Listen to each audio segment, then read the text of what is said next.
Hello guys! Hello Libra! Welcome dito sa aking channel, Kapalaran 888. Alamin natin kung anong messages, vibration, gabay, energy para sa lahat ng Libra friends natin na nanonood. I hope na makuha mo ang ating message. Okay, past, Emperor, Libra, oops, present, and future. Wow, Libra. Sun, Moon, Rising na Libra. Nako. Nandito ako sa Libra. Okay. Past. Wala. Nahulog na siya.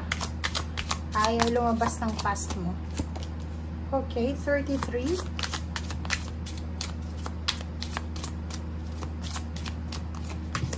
Present. Wow.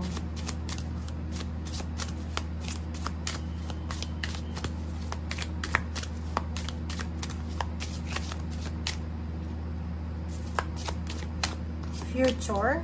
Wow.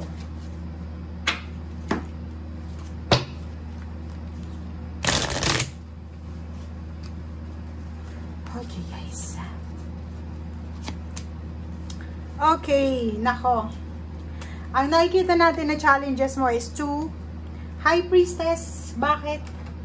Hindi ka masyadong sumusunod, Libra, sa intuition mo. Parang kahit may binubulong sa'yo yung instinct mo, yung intuition mo, wala hindi mo sinusunod. So, ang challenges mo dito is marami kang hidden blessings na hindi nakikita. Bakit? Kasi instead na sundin natin yung instinct natin, sinasalungat pa natin. Okay? Wait lang, guys. Okay.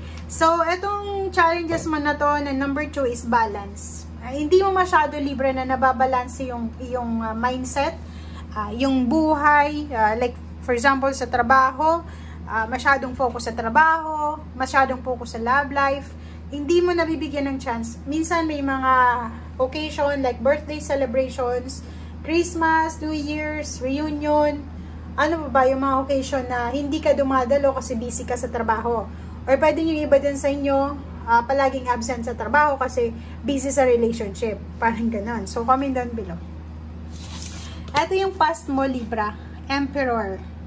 Sa past mo, pwedeng ikaw ay maraming opportunities na pinasok. Maraming posibilidad na inoffer sa'yo ang universe. Diba? So, parang nandun ka sa past mo na sobrang swerte ka. Swerte ka, and lahat ng hawakan mo sa past mo ay nagiging success or successful.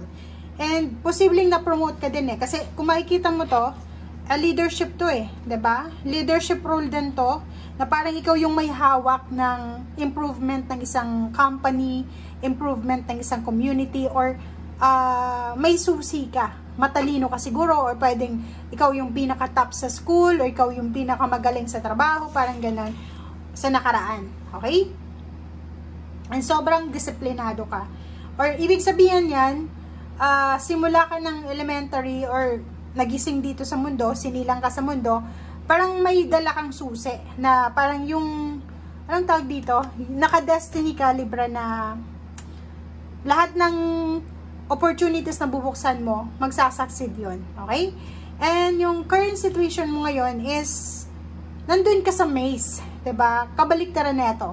Kasi yung past mo is parang universe na yung nag-offer sa'yo ng blessings. Universe yung nagbibigay sa'yo ng chances. But, sa current situation mo, ikaw ang kailangan na gumawa ng actions. Nandun ka sa maze, nandun ka sa gitna ng mga trials or error, trial and errors, diba? Parang test. Nandun ka sa gitna ng test na kailangan mong gumawa ng isang action, kaso lang, hindi ka makapag-focus. Diba?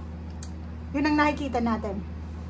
Relationship ganon, nasa stable kang relationship sa kasalukuyan, kaso lang, yun na nga, kulang ka sa focus, and sinasabi ng baraha sa'yo dito na medyo delays din yung mga actions mo. So, yun yung sinasabi ng Knight of Fire, na kailangan mong bilis-bilisan yung action mo, diba?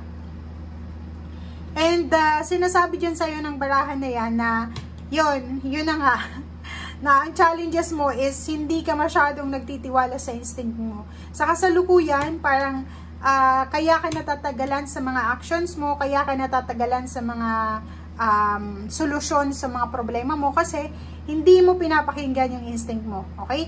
Or parang sinasabi sa'yo ng barahan na sa kasalukuyan mo situation, hindi ka nakakapag-focus kasi nandun ka sa maze di ba? Pag nasa maze tayo, kailangan natin ng focus para makaalis tayo doon sa lugar na yon, makita natin yung tamang direction. But contrary yun sa'yo kasi parang walang ang tawag dito, nahirapan kang hanapin kung saan ka papunta. Yung direction mo is parang zigzag or parang gusto mong bumalik sa nakaraan, parang gano'n. So, natatakot ka din sa responsibility. Yun, ang pinaka nakikita natin dito. And yung future mo is maganda kasi yung future mo sinasabi na lahat ng challenges na meron ka, like yun, High Priestess, yung hindi ka sumusunod sa intuition mo, yung mabagal ka magdesisyon, yung mabilis ka magdesisyon, yung wala kang focus, walang direction, kabaliktaran yung mangyayari sa future. Kasi yung future mo is napakaganda. Lahat ng challenges mo, lahat ng hadlang sa yung pagtagumpay ay posibleng ma-erase mo na yan. 'Di ba? So, ang future mo ay napakaganda. Kasi ibig sabihin yan, guys, is yung mga sagabal, like dito sa maze, 'di ba, sa current situation mo, nasa maze ka. Ibig sabihin, nasa loob ka ng mga trials. And yung future mo, sinasabi na makakalabas ka dito sa maze na to. 'Di ba? Makakalabas ka diyan sa trials na 'yan, sa mga problema na 'yan, sa test na 'yan. And maaalis mo, 'di ba? Makakat mo lahat ng mga problema mo. So, mariresolve mo lahat ng problema mo, matatapos mo lahat ng problema mo, especially sa pera. Kung sa kasalukuyan ang dami-dami mong problema sa pera, like parang nasa maze ka, hindi mo alam kung ano yung solusyon dito sa utang ko nito. Ano ba yung gagawin ko para tumas yung position ko? Ano ba yung gagawin ko para mas marami akong additional incomes, ganito, bla bla bla. And dito, sa future mo, sobrang ganda. Kasi lahat ng questions mong anong gagawin, magagawa mo siya sa future.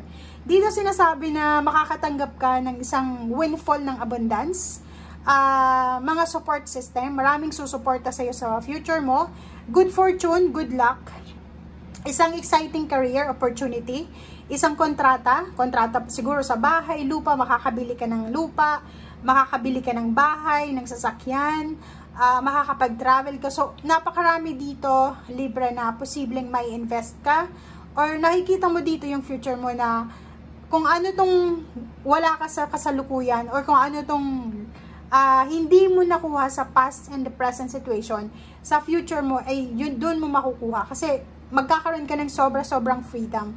Makukuha mo lahat ng mga minamanifest mo, yung dreams mo, good fortune, good luck, good health, exciting career, love life, contract, lahat ng klase ng blessings ay ibibigay sa iyo. Okay? Thank you guys. Bye!